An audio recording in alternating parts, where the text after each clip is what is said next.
Welcome to this episode of the Dad's Making a Difference podcast. My name is Cam. I have the honor today to have a conversation with Dr. Meg Meeker. Dr. Meg Meeker is a global leading authority in child-father relationships. She has over 30 years of experience as a pediatrician and is the author of best-selling book and now movie, Strong Fathers, Strong Daughters. You can see that behind me here if you're watching on YouTube. She's also hosted the popular parenting podcast, Parenting Great Kids. She's a TED Talk and international speaker and father inclusive advocate. And that's what I love about her. As an expert in the field, Dr. Meg equips dads and those who love them with tools and training based on extensive practical experience and research. And today, she holds nothing back. She gives so much value and so much insight into what it looks like for us fathers to raise strong daughters in today's episode. I can't wait for you to listen to this one. This is going to be a favorite, guys. My episode with Dr. Meg Meeker on the Dad's Making a Difference podcast starts right now.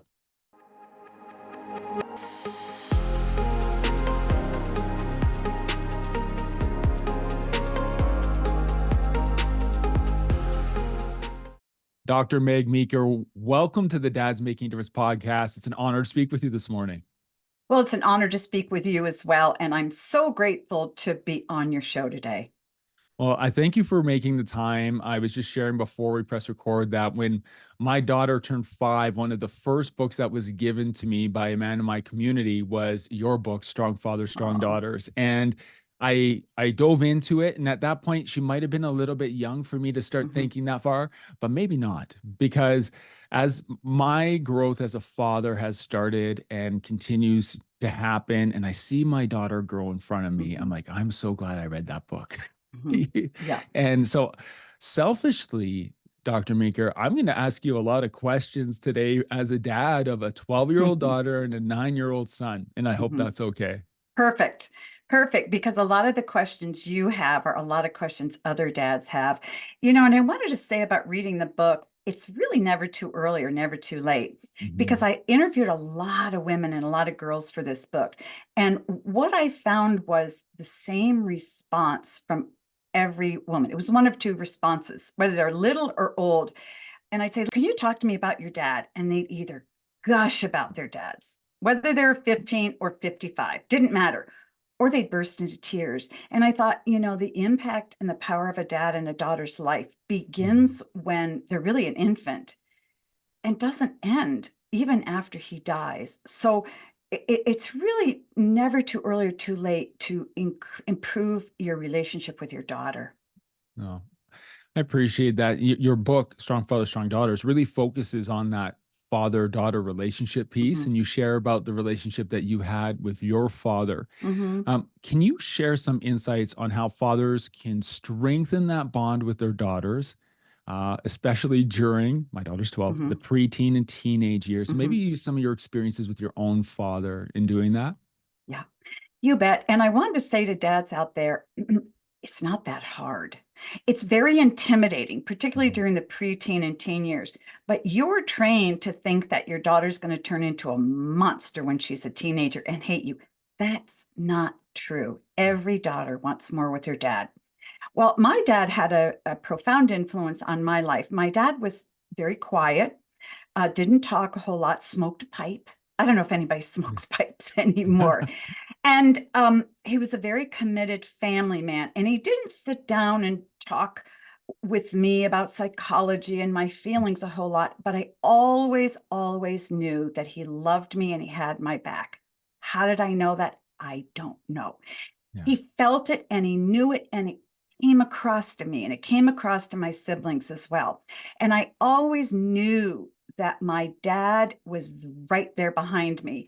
Now, this was during the 70s, and I was applying to medical school. And in that day, there weren't a lot of dads or men going, oh, you do it, go out and be who you want to be and get a profession. But my dad was like that. He always told me, you can be and do whatever you wanted. And I believed him. Well, there was a pivotal point in my relationship with my dad and in my life. And that was when I was 16, I decided I'm going to medical school. my dad had a friend who was an orthopedic surgeon. Bless his heart, he allowed me into the OR. I loved it. I said, that's it. That's what I'm going to do. So from the time I was 16 until I was 21, I made a path. I was going to go there. I applied to all these medical schools as a senior in college, and one after another rejection letter came in from the medical schools. And as a young adult, I thought, it's over. No plan B. I don't know what I'm going to do. And I went home and I was walking through our hallway, and my father was in his study on the phone. And he wasn't on the phone much, very, very quiet man. And I heard him say my name. And as you know, a typical 21-year-old girl, I went to the door and I listened to what he was saying. And I heard him say a sentence that changed my life. One sentence. And he said to whomever he was talking on the phone, my daughter Meg will be going to medical school in the next year or two. And in that moment, I knew I was going. And here's the interesting thing. My mother, who I adored, said it. Oh, honey, don't worry. Don't worry. That's just the first round. You know, everybody, a lot of people get rejected. Just keep on going, keep on going. And in my mind, I said, well, thanks, Mom. That's great. Yeah. But you're my mom. You have to tell me I'm going to go. Right. Yeah. But in my mind, and this is important for fathers to realize, when a father speaks and he said something's going to happen, it's a done deal in a kid's life. And sure enough, I went to medical school. And I will tell you, even as an adult, whenever I sat down to write a book and I thought, oh, I have nothing to say, I would hear my father's voice say, yes, you can. This will get accomplished. And so it really carried me the rest of my life. And a father has a power in one sentence to change his daughter's life. And dads don't know that. Yeah.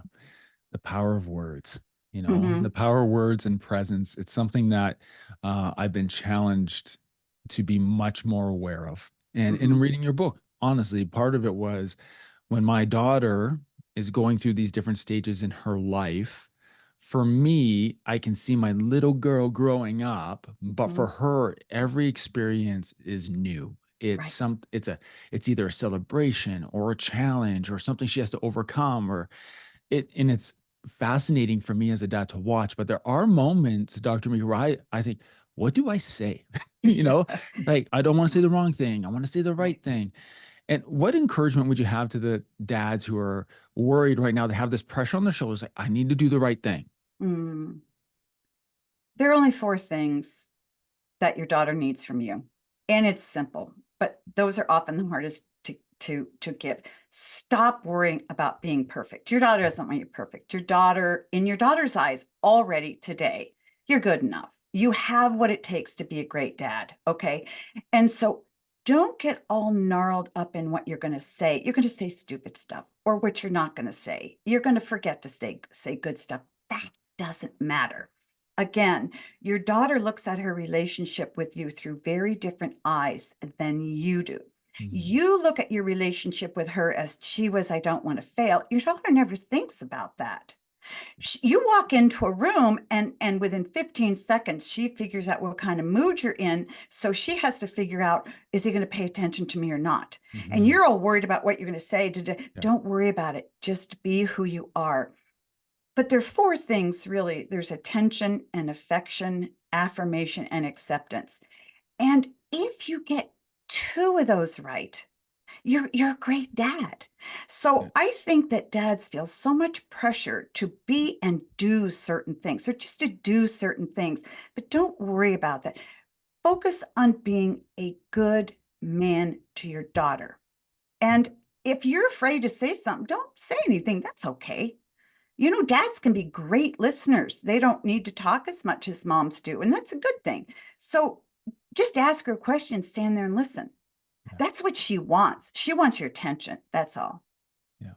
One thing that I've learned from you that I implemented when Maya started to get to be like a big kid, because she said, Hmm. Dad, I'm a big kid now. I think that Yeah. started at like 8 or 9. Yeah. And my favorite time with her right now, she's in her first year of middle school, is bedtime. It's because we used to read together every single night, but now it's gone for reading, which we still need to read to our middle schoolers, to everybody Hmm. who's out there. But laying next to her, I do this thing where I run in when she's ready, and mom says goodnight, and then I come in after I've tucked my son in, and I jump and I land on her bed. Like the higher the second bounce, the better. She loves it. Yeah. I Yeah. actually got in trouble from mom because I broke the bed frame one time. It's Good like, for you. yeah. Yeah. And she You can tells always herself, get a new bed frame. Yeah. right. So she tells this story to her friends. My dad broke it, but this is what he did. But Hmm. it's that time at night where I just sit and like, she'll look at me. She's like, "What?" I'm like, "Nothing. I just appreciate this time. I can't look how Hmm. fast you're growing. Look at the things you're into. I'm proud of how hard you're working through this. You should be proud of yourself." I'll try not to go right for the jugular, right? If I Hmm. see something's wrong, like, "How are you doing? Why do you?" Say, No. "Oh, Yeah. like, tell me about what's going on in school. Hmm. Tell me what's going Yeah. on with your climbing." And she'll just talk.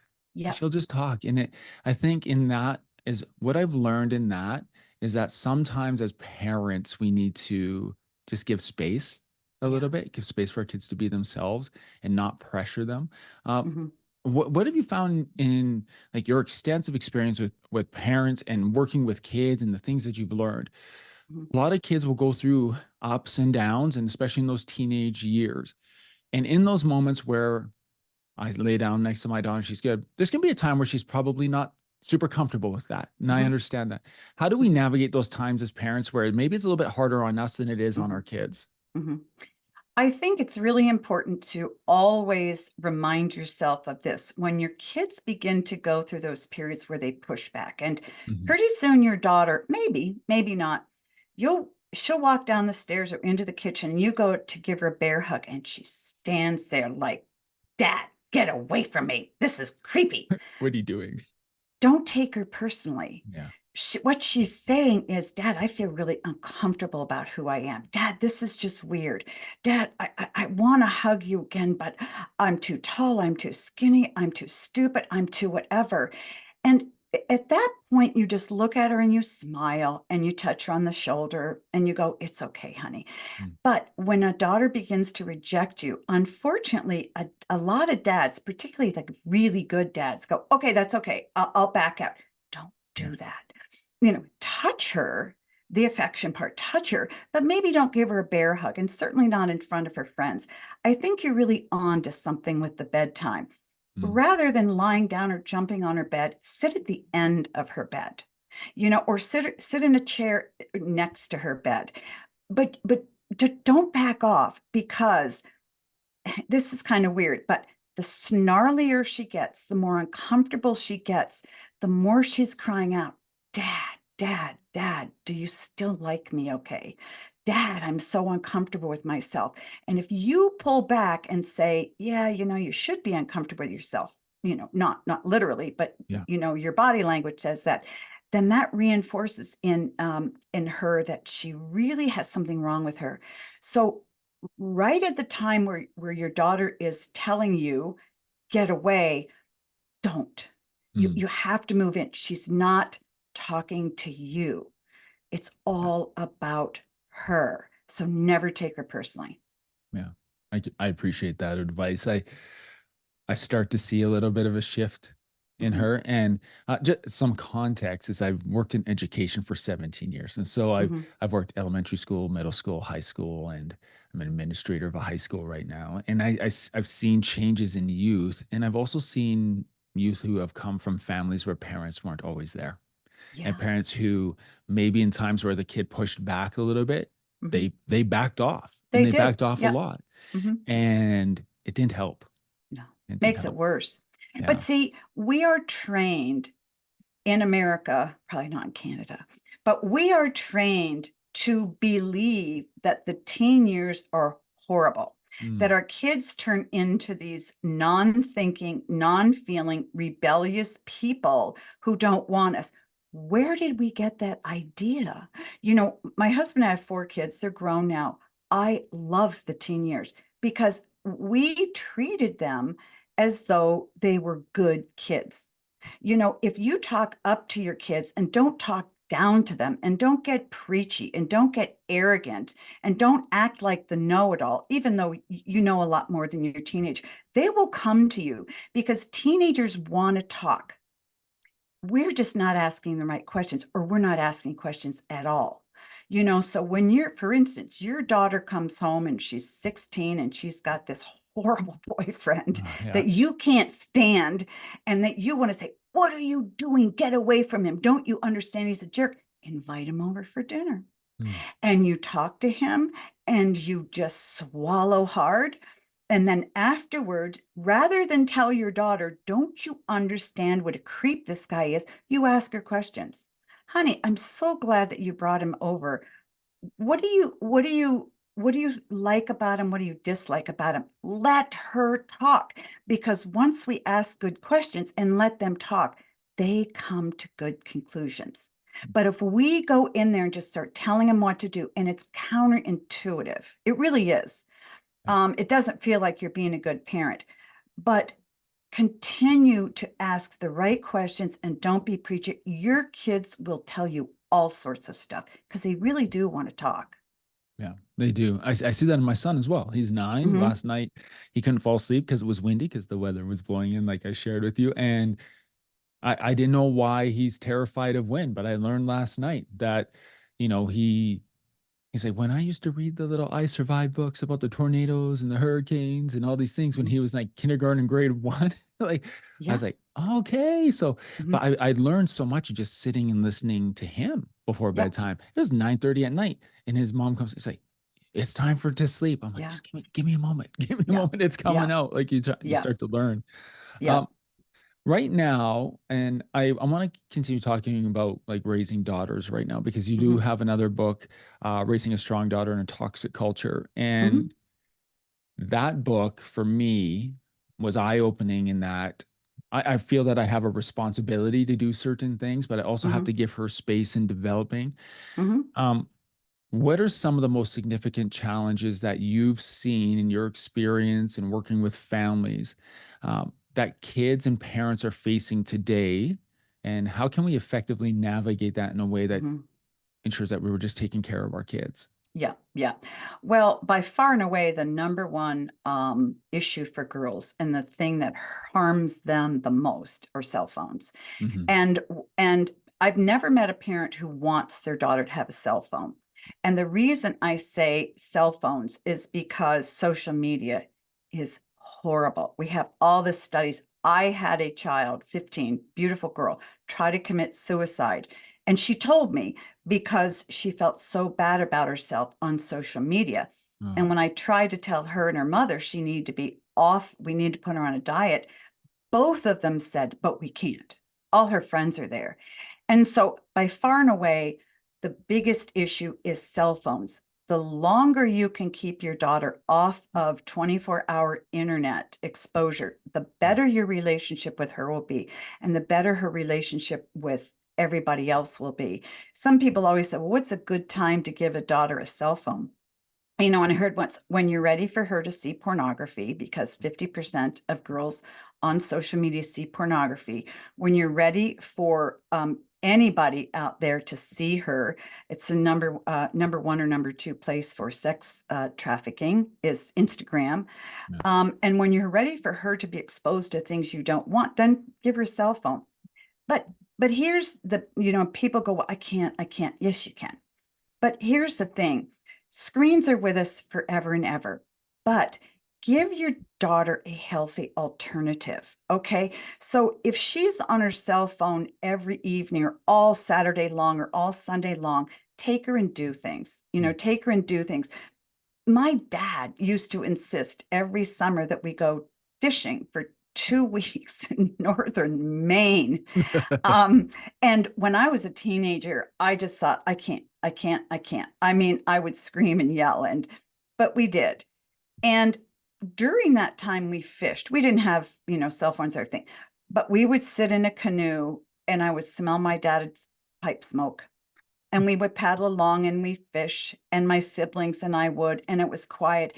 And those are some of the richest times I remember in my life. Now, if my dad wouldn't have insisted that we go away, um, we wouldn't have, and we would have done other kinds of things that weren't that good for us. So rather than just hooting and hollering about her cell phone and how bad it is, recognize it is bad for her. Yeah. But rather than tell her, explain to her why. Don't yell at her like she's a bad kid for having it. And then model to her what it's like to not live on a cell phone in the evenings. And that's a real big issue. So I think right now it's the cell phone, because there's so much pressure that girls feel. And you know this, being in high school, these Mhm. kids have no clue who they are. No. They don't know what they want for dinner. They don't know what classes they want. They don't even know why they're alive.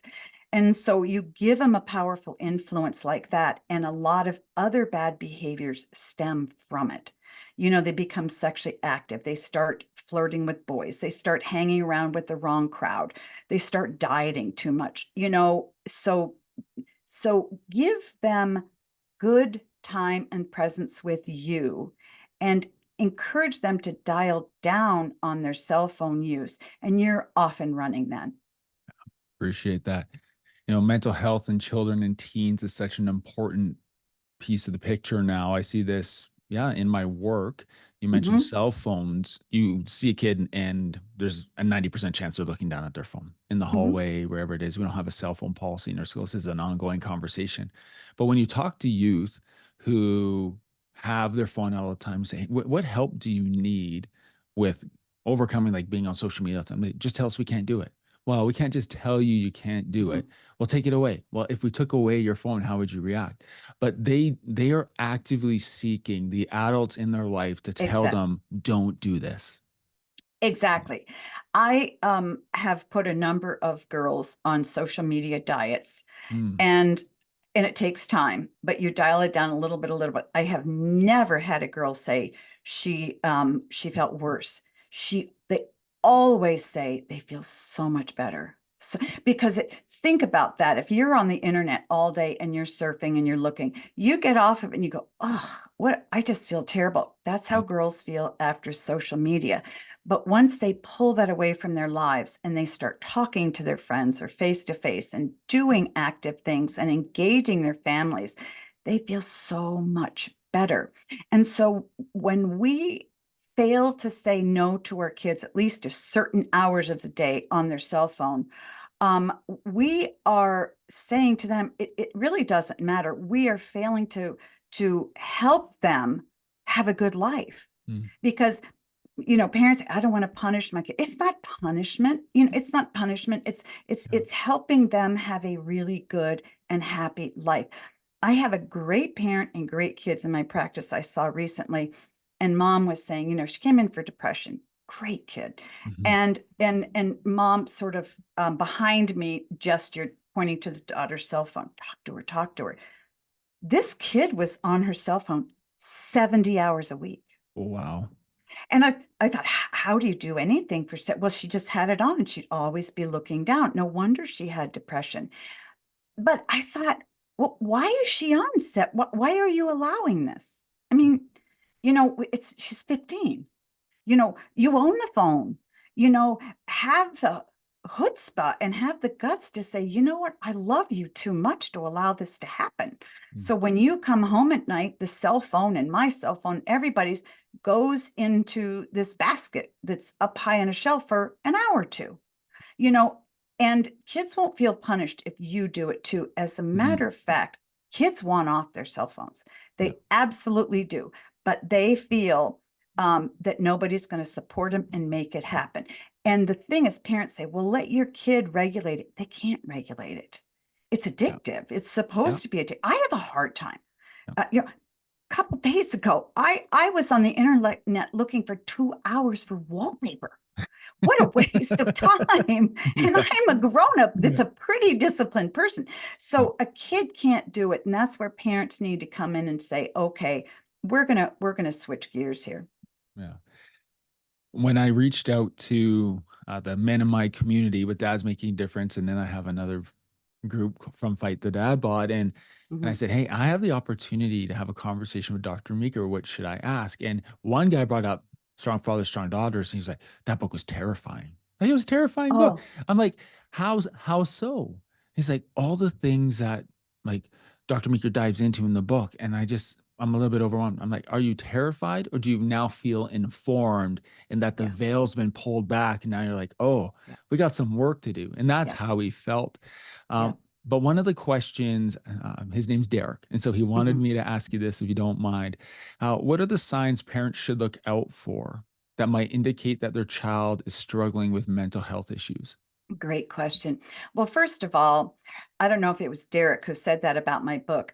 Yeah. My job is to expose what kids are going through and what kids are seeing and feeling, and Mhm. then let dads respond. And I always say the truth that nobody's talking about. And he's talking about probably the sexual issues that Yeah. kids have, and Love it. they've gotten worse. But I would never say it if dads couldn't deal with it and help girls overcome it. If a dad couldn't protect his daughter, I'd never write the bad stuff, but I write it because dads have the answer. So, how do you know if your daughter's having some mental health issues? Watch her face, Mm. watch her, take a week, okay, and just study her. What does she look like when she's eating dinner? What is her facial expression? Is she engaging you in conversation or looking down? Is she spending a lot of time in her room, on her laptop or on her iPad or whatever? Um, an hour's okay. Mhm. Every night, all night long after school, not okay. Something's wrong. If she's disengaging you, teenagers, when they're beginning to be depressed or anxious, act obnoxious. They're mean. It kind of comes out sideways. They Mhm. don't just come up to you and say, gee whiz, I feel like I'm sleeping all the time and I've Yeah. lost my appetite and I don't have interest in things that I normally do. So you watch her face. Does she look happy? Then you look for change in behavior patterns. Is she spending a lot more time more isolated? How is her sleep doing? Stuff that she likes to do, is she not doing as much anymore? Have Has her friend group changed? Is she also pulling back from her best friend or other friends, and spending time with people that you don't know anything about or that she doesn't like?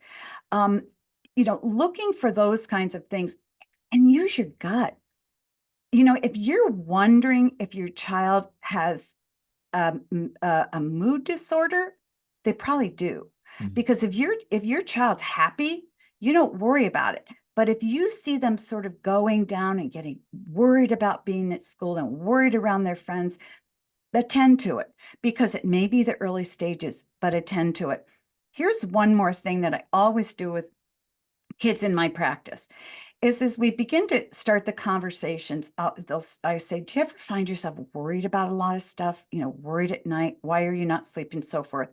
And then we go on to, when you get up in the morning, do you feel like the day is really good? Or do you kind of go, ugh, here it is, day after day after day? Because we're looking at over 2 week period of having these symptoms consistently. Then once we start talking about, gee whiz, do you have some anxiety? And gee whiz, do you feel like you're down pretty much? Let me ask you a question on a scale of 1 to 10, 1 being you want to commit suicide, and 10 being you're the happiest person you can imagine in the world. What number would you give yourself? What numbers? Usually, 5 to 7. A happy kid will say around 7. A kid who's struggling will say something below 5. Mhm. And it's a really accurate measure of how your child is doing. Now, you don't want to come out the gate and go, I need to ask you this question. I heard this doctor talk about. You slowly start to say things like, you know what? You don't seem like yourself. Are Mhm. things okay? How are your days at school? Something is telling me that something's a little off, or maybe you're worried. What do you think? And Mhm. then if she goes, oh no, dad, I'm fine, I'm fine, reopen it a week later. Because a happy kid will go, no, I think I'm doing okay, dad. But a child who's struggling will push you away immediately, and that's a red flag. Appreciate you answering that. Um, Jason's another member of our community and has had some experiences as a father. He said, Ken, would you ask Dr. Meeker, as a pediatrician, do you have any strong opinions about the increased use of antidepressants in young girls and women and how this might play out over the next 10 years? What a great question. Um, Yes and no. Mm. And now, are antidepressants overused in kid? Yes. In teenagers. Do some kids need antidepressants? Yes, because we really are seeing an epidemic of genuine depression amongst teenagers. Now, if I am seeing a child who's genuinely depressed and I've talked with them and I'm convinced they are, I bring out all the guns. Mm. I don't start them on antidepressants right out the chute. What I do is I get them to a good counselor. Okay, you always try that first. And then I encourage the parents to sort of do what they can do. Like I was just telling Derek, watch for this. What can you do? If your daughter's in her room too much, call her and say, hey, I'm going to get dinner ready. Will you just cook with me? Even 10 minutes. I haven't seen you all day and I just miss your company. That's it. Something that simple. So begin to engage and let her know you are there for her. Don't go in and go, are you suicidal? Oh my gosh, do you think you're Yeah. depressed? What are we going to do? You're scared. And I get it. You're scared because it's very scary for a parent to feel depressed. But I have a real heart to heart as a physician with the parents and the kids. And whenever I interview kids about depression, I always start with the parents in the room because parents can tell more quickly whether a child's depressed or not than the kid can. So I always ask the parent's opinion, and the kid will go, oh, yeah, I'm fine. And mom will go, mm. So, and then you begin down this journey of treating whatever's going on. And it's not a one and done. I know there's some doctors that go, oh, here's some Zoloft. I'll see you in a couple of months. You never want that. So they go into counseling. You start working with the family. I have close follow up. I see them in 3 weeks or so. I ask for the counselor to communicate with me.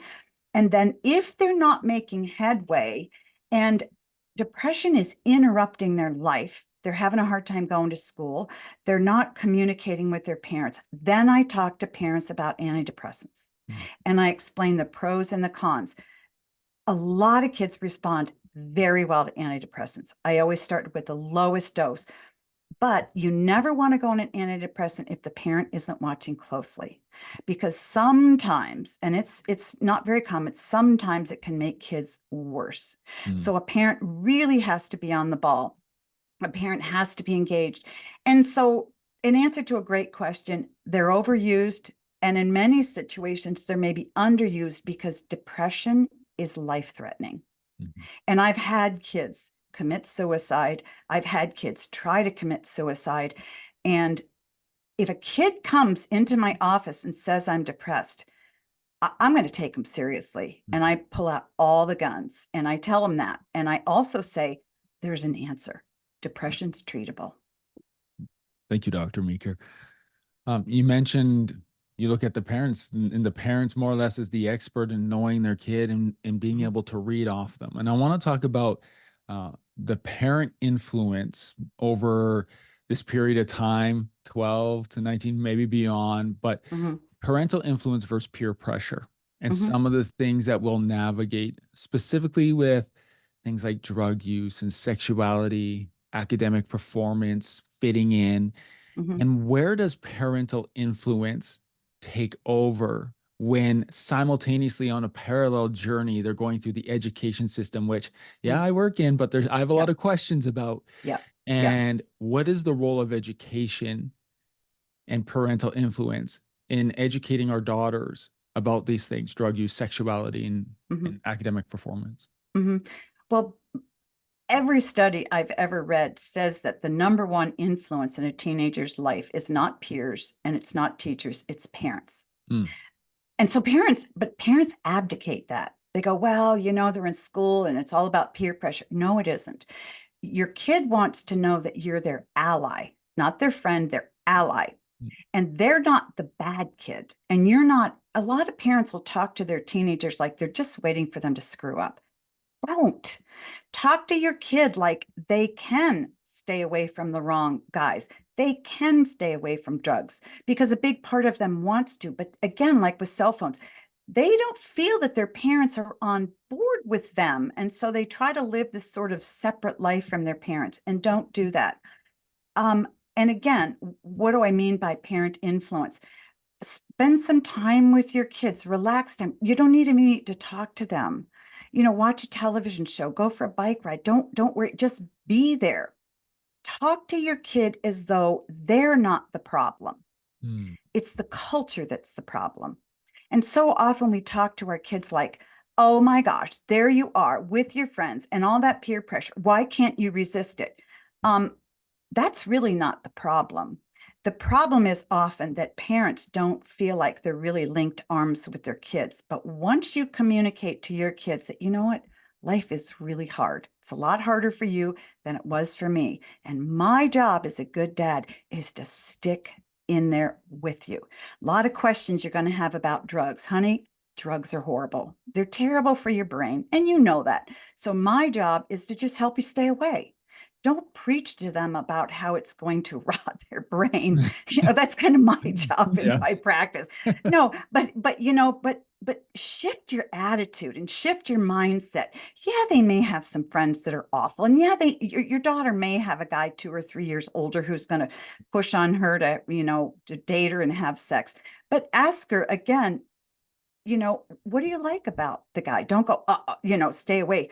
But what do you like about him? But always remember this, dads. If you're a semi-decent dad, and everybody listening to this is much more than a semi-decent dad because they're listening.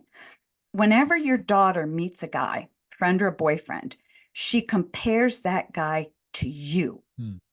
Okay, whether you know it or not, whether she's pretends like she hates you or not, you're the gold standard. So if you talk up to your daughter and you talk to her like she's a smart, capable person, and she comes across a guy, even a friend who talks down to her, Mhm. she's done. Mhm. Right, because that's not the way her dad talks to her. So take the high road, bring your daughter with you.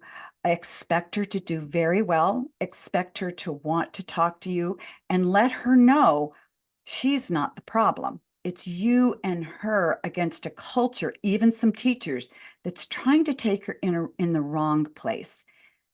That's it. Yeah. That's it. Parents get so intimidated, and particularly dads. Dads, I can't talk to my daughter about sex. Well, I did a Yeah. whole, a whole, a whole teaching series on how to talk to your kids about sex and puberty, and it's on my website. But if you're a single dad, yes, you can. You don't have to be real explicit. You can even say something like, you know what, honey, your life will be so great if you wait until you're married. You Mm. know, look for that great guy. That's all you need to say. She knows what you're saying. So I think dads get so intimidated and hung up on all the details, and don't worry about the details. Yeah. I'm glad that you brought that up and you just said that. You may have answered Kevin's question because I have three daughters. They're all married. And in reflection, I'm really curious to what Dr. Meeker thinks about the dad's role in shaping her daughter's view of sexuality. Does Mhm. he let the school and her friends do teaching and guiding, or does he lead these talks with them? And how much talk about sex should be part of family conversation? Mhm. Well, first of all, you're talking to your daughter about sex all the time when she's a teenager, but not verbally. In Mm. the way you treat her, in the way you talk to her, in the way you hug her and touch her, the words you say. If you don't yell at her, but you're respectful, you're teaching her to respect her body. Now, when it comes to the nitty gritty about sex, it's uncomfortable, and it's uncomfortable for girls and it's uncomfortable for dads, but that's okay. As I said, you don't need to get into the nitty gritty. Even something as simple as, you know what, honey, you're so beautiful. And Mm. there are a lot of your friends out there, girls, that don't value themselves. And they're going to go and be sexually active. Don't do that. Care for your body. Don't give your body away to some guy that is going to break up with you. Oh, dad, he loves me and we'll never break up. But here's the thing, honey, most girls don't marry their high school sweetheart. Even conversations like that are good enough. She's gonna learn about the mechanics of sex. You can let her teachers talk to her about STDs, though honestly and truly, I have a whole video series on my site where if dad's really chicken Yeah. out, I talk to the kids directly. And I encourage parents to listen to it first and say if it's okay. But so don't worry about, talking about gonorrhea and chlamydia and HPV and stuff like this. Now, you do need to talk to her about Gardasil. And Gardasil is an HPV vaccine. HPV causes cervical cancer and it's only transmitted through sex. Mm. And I feel in my practice, I don't give kids Gardasil until they're in their early teens, because I feel if I'm going to give in them an immunization against something they can get through sex, they need to know that sex is that serious. And so I had that whole conversation with them. And so don't abdicate to the schools, because honestly and truly, a lot of the schools and people teaching the curriculum are medically behind. It's not accurate. I'm on a board of an organization called Medical Institute for Sexual Health, and I've been doing it for years and years and years. And so I know, what works and what doesn't. But all you really need to do is communicate to your daughter, delay the sexual debut as long as possible. And if you can decrease the number of partners as long as possible, ideally one, you're home free. Yeah. But be positive with her. Be positive, but don't worry about the ooey gooey nitty gritty. She'll get that figured out. Yeah. Appreciate that. One question I have for you, because you've brought up a lot of great strategies throughout this conversation. A lot of it relies on communication. Mm-hmm. There are dads listening to this, parents, moms listen to this too, who are like, communicate with them. All this is about communication. They're like little aliens right now. I don't even Mm-hmm. know how to breach this. Uh, what are your top tips, if you were to summarize some of your top tips for parents to improve communication Mm-hmm. with their children and teens, just to ensure that lines of communication are open, but you're Yep. also fostering some trust and understanding? Mm-hmm. Well, first of all, get over your fear, because, you want to communicate the right way, particularly dads. Dads feel if they're going to fail at communication, they're not going to communicate. Well, you got to get over that. First of all, don't preach to your kids. And moms like me are great at preaching. We ask our kid a question, and as they're answering it, we formulate the answer, our rebuttal, so that the minute they stop talking, then we correct them. You can't talk to your kids that way. Maybe dads don't. So pull back and control yourself to just listen and study your kid. What's their mood like? What do they do in the evening? What shows do they watch? Who are they talking to on the phone? And absorb it all. And then toss out questions. The best way to get a kid to do what you want them to do is to question them. And you can question them to get the right answers. Why do you like the guy? Do you think his yelling at you is a good thing or a bad thing? What attracts you to that? So don't be intimidated, but just toss out some very interesting questions and don't respond. Now, parents have a hard time with this. 16-year-old girl comes home and tells you she's pregnant and boyfriend is a creep. I tell parents the most powerful thing you can do in that moment is don't respond, because she's expecting you to yell at her. Now, you're upset. You're very, very upset. You're disappointed. You're worried. And you look at her at the end of the conversation, go, honey, this is really serious. So I'm going to think about this for 24 hours and how I can help you make a good decision here. So let's regroup in 24 hours. That will set your daughter back on her heels, and she'll go, wow, dad's really invested here. Dad really wants to know how to help me. As a matter of fact, he didn't respond and scream. So watch your responses. So even if your kids are talking, so study your kids. Always know that when you walk into a room and your daughter's there, she is very aware of your presence, and she very quickly figures out your mood. Is dad going to talk to me, and is he happy, or is he going to ignore me and be on his phone?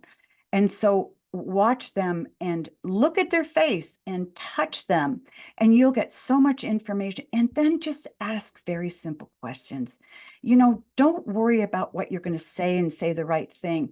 You will communicate so much better with your daughter by just asking her never ask her any questions for the first hour after school. You're never going to get good answers. Yeah. School was fine. They're tired. Bedtime, perfect. You are on to something. You go up, you've been on a trip, you haven't been home for 10 days. You sit on the end of her bed and she goes, what are you doing here?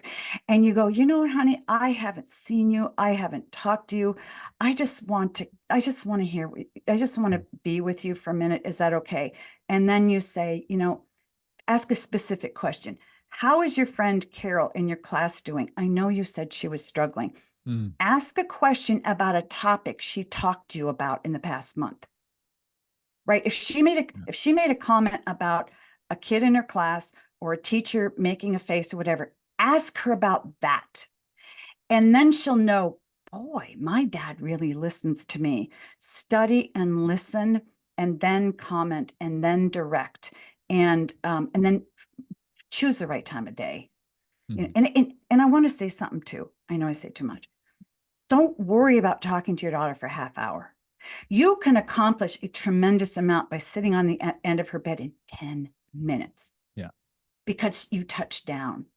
You Mm. touch down and you talk to her, and then she's ready to fall off and have a great night's sleep. Yeah. I appreciate it. Dr. Meeker, you're well read. You've written lots of books. You're doing lots of research. And as a pediatrician and as an individual right now, what Mhm. are some emerging trends you see that you're excited about kind of diving into or researching or working on? Mhm. I will tell you, I think that our kids, this generation coming up, is going to turn the tide as far as cell phones and screens. Mm. And I know it because I see it. I am so encouraged about kids. They're on it. They want a revolution. They want to care about something and run with something. And I think that they're going to grab this and they're going to go, wait a minute, why did my parents Yeah. let me stay on my cell phone for 70 hours a day? You know, what were they thinking? Yeah. And so because that's what kids do. That's what every generation of kids do. And I think that kids are wising up about drugs, certainly about, smoking cigarettes, and certainly about sex too. They're going to push back on, kind of what we taught them in the path we took them down. And I think it's going to be wonderful. And I just wanted to say one thing too. I've done a lot. I've written books. I've lectured everywhere. Da, da, da, da. And that was fun. Now, at the pinnacle of my career, I'm coaching dads online because Oh, that's cool. my heart. Excellent. That's it. That's it. Yeah. I started sort of by default. I have small groups, I have large groups. I even do one-on-one, and I'm starting at full force in March because this is where the rubber meets the road. And dads need books, and I get it, and they need classes, and that's it. But they need their questions answered like you've asked me, and Mhm. they need to know it's going to be okay because it is. You know, a lot of dads who have a 12-year-old who's giving them fits, particularly a boy, and they're convinced the kid's going to be in jail in Yeah. 6 years. And Yeah. I have to tell them, just because he won't talk to you and just because he tried marijuana doesn't mean he's going to jail. So you got a long period to get this right, and you can get it right. Yeah. Appreciate it. Dr. Meeker, if men want to learn more about the coaching that you have Mhm, coming up and more mhm. about your books and more about you and your research, where can they find that? Easy, easy. You can just Google me or meekerparenting.com, Meeker Parenting. And like I said, just jump in, and you don't have to ask questions, but a lot of times just listening to the questions the other guys are asking, Hmm. I learn a lot. But men have gotten a bad rap, and it needs to be turned. And that's exactly what I'm trying to do to open up their eyes to what their kids see and feel about their dads, because that's a game changer. Hmm. Absolutely. Absolutely. I thank you for taking time. I look at how fast this went by and we spoke a lot Mhm. about daughters, and then I'm like, I'm gonna put it out there that we're gonna need to have you back on in the future to talk about sons because I have Absolutely. one of Mhm. those boys. I know you've heard Yeah. that before, like, Yeah. but I would love to have you back I on to love talk those about boys. songs. I I love them love too. those boys. I They're love going them too. somewhere. Yeah. They're hard to parent. Yeah. Really hard. And I wrote a book called Boys Should Be Boys. And I Yes. also wrote a book about mothers and sons, Yes. because, masculinity is on the hot seat now. It And is. we're really kind of going and trying to figure out kids and so forth. And it's simpler than you think, but I would love to. So, Amazing. Well, Dr. Meeker, thank you for being here. Appreciate you taking the time. And this is going to be a favorite. This is definitely going to go far in our community. So thank you. you bet. Thank you.